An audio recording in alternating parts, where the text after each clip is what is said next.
ሻወር አሁን እኛ እዚህ ነው የምገባው። ሳሙና በወር ነው የሚሰጠው። እኛ የሥራ ሰውና እነሱ ግቢ ላይ አንድ ላይ ነው የሚሰጠው። አንድ ሳሙና ነው የሚሰጠው። አንድ ሳሙና እኛ መስከኛ ነው። በቀን ማጠብ አለብን። ቦቲ እናጥባለን፣ ልብስ እናጥባለን። እንዴት አንድ ሳሙና በአንድ ወር ይጠቀማል? ዛሬ የምገኘው በሸዋሮቢት የፌዴራል ማረሚያ ቤቶች ኮሚሽን ነው እዚህ ጋር እንደምትመለከቱት። ስለዚህ በፌዴራል ማረሚያ ቤቶች ኮሚሽን የኮሚሽኑ ኮሚሽነር ዛሬ ደግሞ እንግዳ ይሆናሉ። በነጻ ሀሳብ የውይይትና የክርክር ፕሮግራማችን የፍትህ ስርዓቱን የተመለከተ ውይይት ከፌዴራል ጠቅላይ ፍርድ ቤት ጀምረን እንደዚሁም የፌዴራል ፖሊስ ኮሚሽንን ባለፈው ሳምንት ተመልክተናል። ዛሬ ደግሞ የማረሚያ ቤቶችን አስተዳደርና ኮሚሽን የታራሚዎችን የሰብአዊ መብት አያያዝ እንደዚሁም የአገልግሎት አሰጣጥ አጠቃላይ ተቋማዊ የሆነ የአሰራር ስርዓታቸውን የምንፈትሽበትን ዝግጅት ነው ይዤላችሁ የቀረብኩት። ስሜነ ባይፈርስ ነኝ። አብራችሁን እንድትቆዩ በአክብሮት ጋብዛለሁ።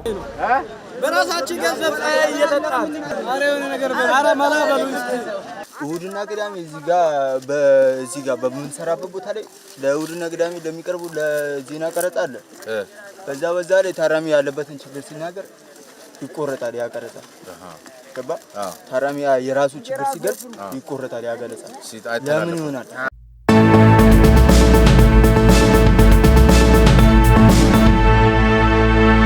ዛሬ ደግሞ ወደ ማረሚያ ቤቶች ኮሚሽን ሄደን የኮሚሽኑን ኮሚሽነር ዳመነ ዳሮታን ነው በእንግድነት የጋበዝ ነው። እንኳን ደህና መጡ። እንኳን ደህና ቆይ።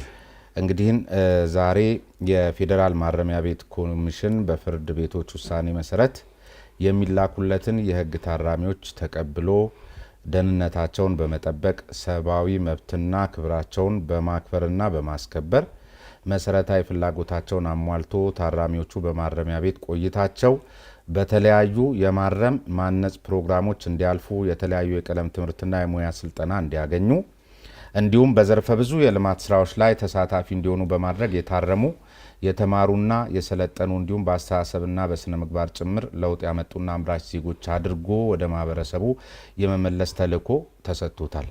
ስለዚህ ይህን ተልዕኮ አጠቃላይ በአዋጅ የተሰጠውን ተልዕኮ እንይዝና ለዚሁ እንዲረዳኝ ደግሞ በርሶ አመቻችነት ከፌዴራል ማረሚያ ቤቶች አንዱን የሸዋሮቢት ማረሚያ ቤትን ሰሞኑን ተመልክቼ መጥቻለሁ።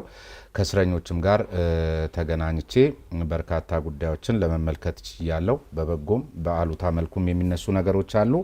ከዚያ ባሻገር የዚህ ዩኤንኦዲሲ ዩናይትድ ኔሽንስ ኦፊስ ኦን ድረግስ ኤንድ ክራይም የሚል አንድ የዓለም አቀፍ ስምምነት አለ። ኢትዮጵያ ዓለም አቀፍ ስምምነቶችን የተቀበለች ሀገር እንደመሆኗ ዘ ዩናይትድ ኔሽንስ ስታንዳርድ ሚኒማም ሩልስ ፎር ዘ ትሪትመንት ኦፍ ፕሪዝነርስ ከዚህ አኳያ የተገናዘቡ ሀሳቦችን አንስተን ነው የምንወያየው።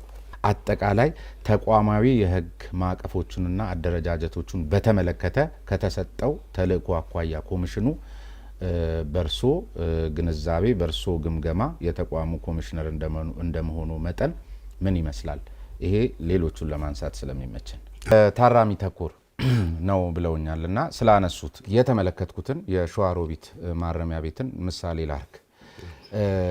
ካናገርኳቸው እና መዛግብቶቻቸውን ከተመለከትኩላቸው የሚበዙት ወይም ከ90% በላይ የሚሆኑት ወይም ደግሞ እኔ ከጠየቅኳቸው መካከል ምናልባት 2 ሰው ነው ያገኘሁት። አብዛኞቹ ተመላላሽ ማለት 5ኛው ዙር የታሰረ 4ኛው ዙር የታሰረ 3ኛ ዙር የታሰረ የሚበዛበት ማረሚያ ቤት ነው። ይሄ ማለት ታርሞ አልወጣም ነበር ማለት ነው። ተጠብቆ ጥበቃ ተኮር ነበር ማለት ነው። ሁለተኛ ሸዋሮቢት የተመለከትኳቸው የህግ ታራሚዎች የሚበዙት ለመታረም በሚያስችል የግንዛቤ ደረጃ ላይ የማይገኙ ተክለስብዕናቸው በምን አይነት የአሰራር መርህ እንደሆነ በማይታወቅ መልክ አይተናቸው እድሜያቸው 14 16 15 እንዲህ አይነት ገደማ ላይ የሚበዙት እንደነዚህ አይነት ህፃናት ደግሞ በዚህ መንገድ ሊታረሙ የሚችሉበት አመክንዮም ሳይንስም ስለሌለና ታራሚ ተኮር ነው ብሎ ደምድሞ ለመናገር ያስችላል ወይ? በጣም ጥሩ ጥያቄ ግን ደጋጋሚ ነው ያልከኝ። ተመላላሽ ነው ራሱ። አዎ ተመላላሽ ማደጋጋሚ በየጊዜው ይወጣሉ እንደገና ይመለሳሉ ነው። ሁለተኛ ወጣቶች ወይም ደግሞ ወጣት አይባሉም ወጣትም ሳይሆን እድሜያቸው ከ18 በታች የሆኑ አሉ ነው። በጣም ጥሩ ጥያቄ ነው። የኛ መጀመሪያ ተልእኮን ታውቃለህ? የኛ ተልእኮ እኮ በፍርድ ቤት ትእዛዝ መቀበል ነው የተሰጠውን የፍርድ ቤት ነው። ተቀብለን ማስተናገድ ነው በመጀመሪያው። ሁለተኛ ልጨርስልት ደጋጋሚ ብለኛል። ይሄ 5-4 ጊዜ ነው። ለምሳሌ ቀላል አሁን እንዳልከው ይርክበት አንተ የኛ የማረሚያ ተቋማት ካታጎሪ ብትጠይቀኝ በዛ ቢመለስ ጥሩ ነበር። እንዳልከው ግን ሸዋ ሮቢት በእኛ ካታጎሪ ከ3 ዓመት ከ4 ዓመት በታች ፍርደኛ ነው የሚመጣው። ይሄ ማለት ቀላል ፍርደኛ ማለት። ቀላል ፍርደኛ 1 ዓመት 2 ዓመት አብዛኞቹ አሁን እዛ አካባቢ ነው ታገኘው ያንተ ነው። እነዚህ ሰዎች ሄዶ አካባቢያቸውን ሳይለማመዱ ከዛ በኋላ ይቅርታ ይኖራል።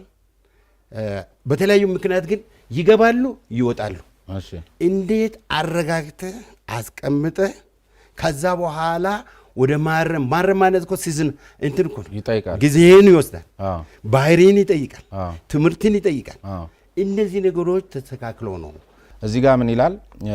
ቀደም ሲል ያነሳው ታራሚዎቹ በማረሚያ ቤት ቆይታቸው በተለያዩ የማረም ማነጽ ፕሮግራሞች እንዲያልፉ ትምህርት ስልጠና አግኝተው በአስተሳሰብና በስነ ምግባር ጭምር ለውጥ አምጥተው አምራች ዜጎች አድርጎ ወደ ማህበረሰቡ የመመለስ ተልእኮ ነው እና ወደ ማህበረሰቡ የተመለሱ ሰዎች 3-4 ወደ እስር ቤታቸው ከተመለሱ በትክክል ተልእኳችሁን አልተወጣችሁም፣ አልታረሙም ማለት ነው። እኚህ ሰዎች 3-4 አንድ ሰው የሚታሰር ከሆነ በሌብነት የገባ ሰው ከስርቆት አመሉ ተላቆ ታርሞ ማህበረሰብ ውስጥ ብቁ ዜጋ ሆኖ መኖር መቻል አለበት።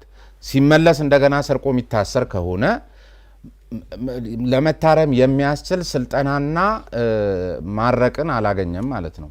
በፍጹም አንተ በምትለው ሳይሆን ሐሳብ ምንድነው? ይሄ ተልእኮ የተጻፈው የምታነበው ትክክል ነው፣ ተልእኮአችን ነው። ግን ጊዜ ይወስናል። ለምሳሌ አጭር ጊዜ በሚሆንበት ጊዜ አንተ የአንደኛ ደረጃ ትምህርት ማነው ለአንደኛ ደረጃ ተማሪ የዩኒቨርሲቲ ትምህርት ትሰጣለህ። በደረጃ ነው ጊዜ ያስፈልጋል ማለት ነው። እያንዳንዱ ስቴፕ ሄደ ነው። በመጀመሪያ ማረሚያ ማዕከል መላመድ አለበት እንትን ማለት አለበት። ስለዚህ ቆያ አንተ አሁን መልእክቱን በትክክል መረዳት ያለ ከሆነ የኛ ተልእኮ ብቻ ነው ወይ ወደምለው እኮ ሊሄድ ነው። ይሄ አሁን አንተ የምትለው ለደጋጋሚ ብቸኛ ተጠያቂኛ አይደለም፣ እኛ አይደለም። እኛ ጋር ክፍተት ሊኖር ይችላል። ግን ለክፍተቱ የኛ የማረም ማነጽ በማነሱ ብቻ ሳይሆን ጊዜው በጣም አጭር ስለሆነ ሰው አካባቢውን ሳይለማመድ አእምሮ ወደ ነበረበት ሳይመልስ ይወጣል። ኢንስቲቱሽናል ፐርሶኔል የሚል አለ እዚህ ዩናይትድ ኔሽንስ ስታንዳርድ ሚኒመም ሩልስ ፎር ዘ ትሪትመንት ኦፍ ፕሪዝነርስ የሚለው ላይ ኢንስቲቱሽናል ፐርሶኔል ማለት እንግዲህ እነዚህን ታራሚዎች ለማነጽ ብቁ የሆኑ ሰራተኞች፣ የስራ መዋቅር ምደባ የመሳሰሉት ወዘተርፈ አስፈላጊ መሆኑን የተመለከቱ ዝርዝር ጉዳዮች አሉ። ያው ዓለም አቀፍ ስምምነትን የተቀበለች ሀገር እንደመሆኗና ስለዚህ እናንተ ጋር የዚህ የአመራር እርስ በርስ ተቀናጅቶ ከስሩ የሚመራውን ሰራተኛ አስማምቶ ከመምራት አኳያ ከፍተኛ ክፍተት አለበት። በተለይ ደግሞ የቡድንተኝነት አዝማሚያ አለ። ለምሳሌ ከዚህ ከምደባ ከክፍያ ማንዋሉ ጋር ተያይዞም የኮሚሽኑ ሰራተኛ የትምህርትና የማዕረግ ደረጃን ያገናዘበ አይደለም።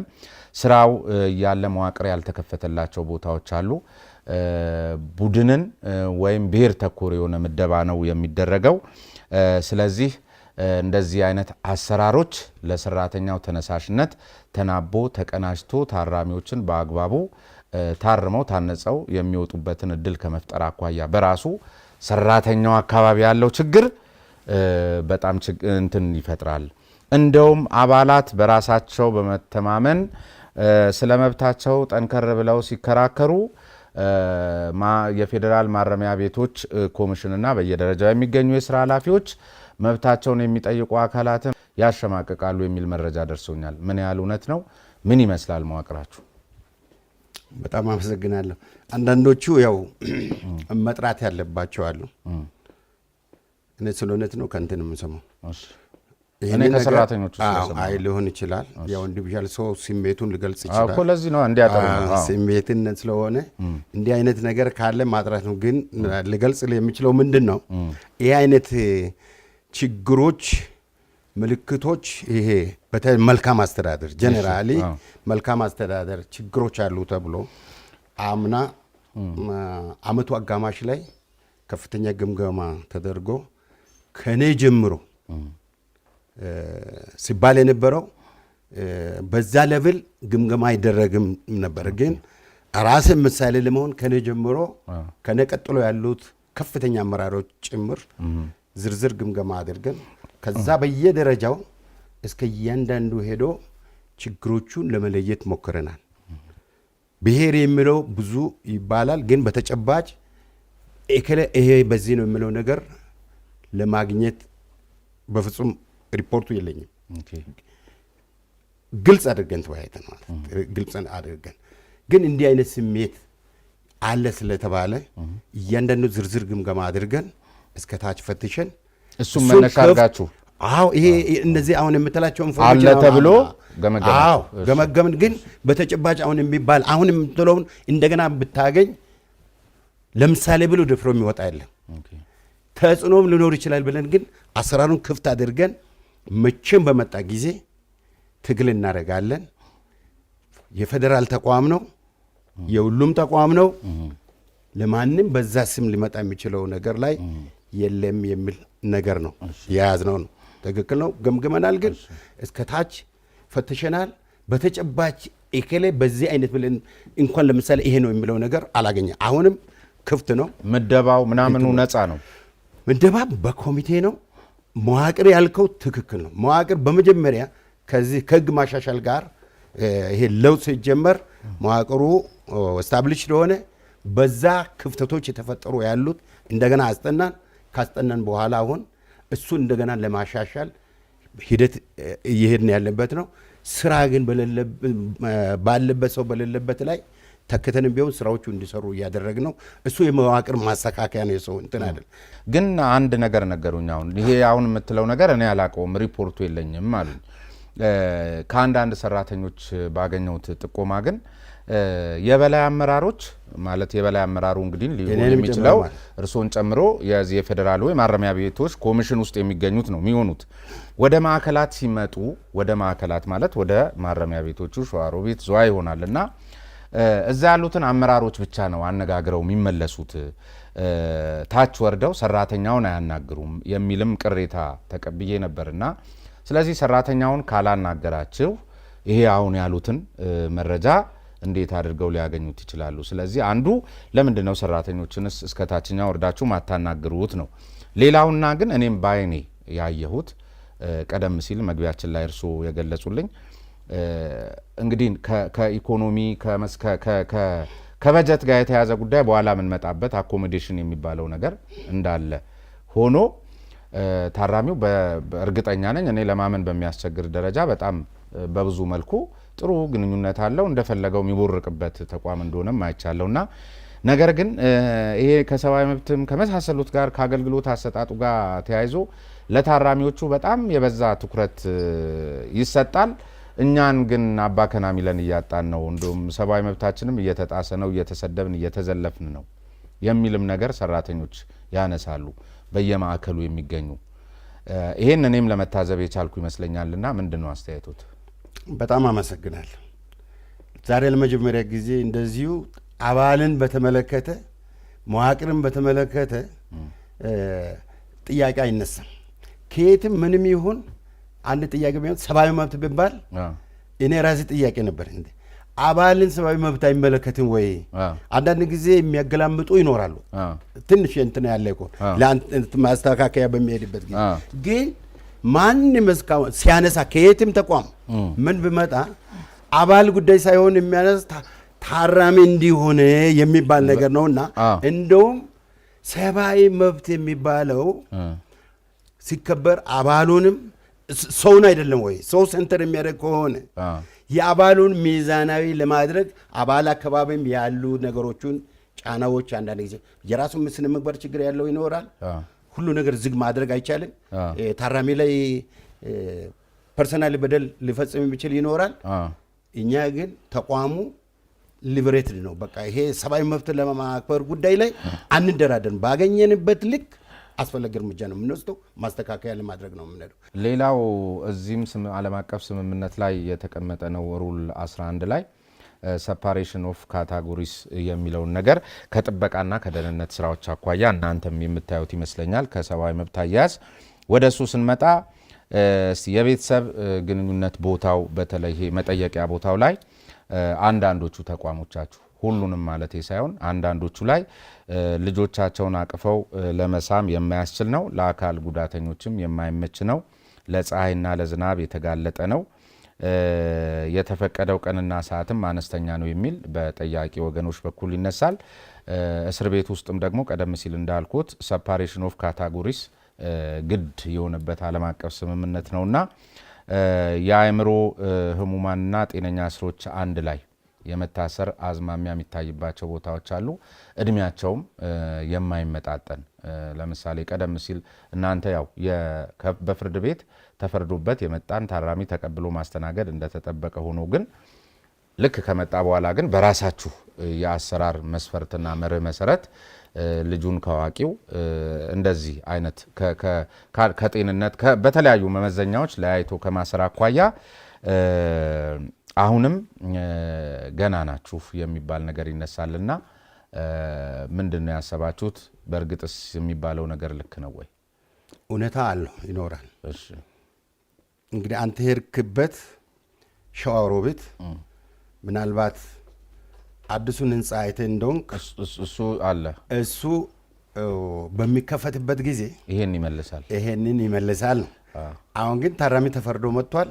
ካታጎሪው ሸዋሮቢት ብሏል። ሌላ ቦታ አኮሞዴሽን የለም። ስለዚህ እዛው ያለው አኮሞዴሽን ካልቻለ አንዳንድ ጊዜ የሁኔታዎች ከኛ ውጭ በሚሆንበት ጊዜ እንደነዚህ አይነት ነገሮች ሊከሰቱ ይችላሉ። ግን ይሄንን ዘላቂ መብት ለመስጠት መንግስት እጅግ ከፍተኛ ሀብት በመመደብ የማረሚያ ማዕከላት በተለይ የታራሚዎች አኮሞዴሽን እና የማረም ማነጽ ስራ የሚያስፈልጋቸው በብዙ በቢሊዮን በሚቆጠር ግንባታው እየተጠናቀቀ ነው። በቅርብ አይሆፕ ይሄ መልክ በሚይዝበት ጊዜ አሁን የምትላቸው ተመልካቾቻችንም አሁን እየተመለከታችሁ የምትገኙት ይሄ አዲስ ህንጻ በሸዋሮቢት አዲሱ የማረሚያ ቤት ህንጻ ነው። ግን ብዙ ጊዜ ሆነው ለምንድን ነው ያላለቀው? ይህን የመሰለ ስታንዳርድ ያለው ህንጻ አገልግሎት ቶሎ ለመስጠት ያልቻለበት ምክንያት ምንድን ነው? ምክንያቱም እዛው ሳለ ስራ ሳይጀምር አንዳንዶቹ ህንጻዎች ወደ ማርጀት ተመልሶ ሌላ ሳር ወደ ማብቀል ደረጃ የሚገኙበት ሁኔታ አለ። እዚሁም ምስል ላይ አሁን ተመልካቾች ማየት በሚችሉበት ደረጃና ለምንድን ነው ያላለቀው? ጥያቄ ትክክል ነው። ዘግይቷል። ኦልሞስት 10ኛ ዓመት አካባቢ ነው ከተጀመረ። እንደምታውቀው እንደ አንድ መለስተኛ ከተማ ነው ያው ግንባታው በጣም ሰፊ ስለሆነ ጊዜ መውሰዱ ግድ ነው። ግን ከተባለው ቅድና የተለያዩ ኮንትራክተሮች የሚሰሩት የተለያዩ ኮንትራክተሮች ናቸው የሚሰሩት ተከፋፍለው። ስለዚህ መነሻው ላይ ችግር ነበር። መነሻ ላይ ግንባታዎቹ እንደሱ ሲጀመሩ ኦንፎርስ ነበር የስራ ዕድል ለመፍጠር በጣም ሀሳቡ ጥሩ ሆኖ ግን የስራ ዕድል ለመፍጠርም ሀብትንም በአግባቡ ያው ከመጠቀም አኳያ ነው እንጂ እንደ ሌላ ግንባታ ሙሉ ጨረታ በመጀመሪያው አሸናፊ ሆኖ ውል ገብተ አይደለም። ይሄን ባለመሆኑ በየጊዜው አሁን የኮንስትራክሽን ማቴሪያሎቹን ተመልከት። በዛን ጊዜ ውል ከተገባበት አሁን አንዱ ብቻ ራሱ 4-5 እጥፍ ዋጋ ይጨምራል። እዛ ገዝቶ ተክቶ ለማለት ደግሞ እነዚህ ገና ለራሳቸው ሀብት የሚፈልጉ አይነት ስለነበረ አብዛኞቹ ገንዘብ ማግኘት አይቻልም።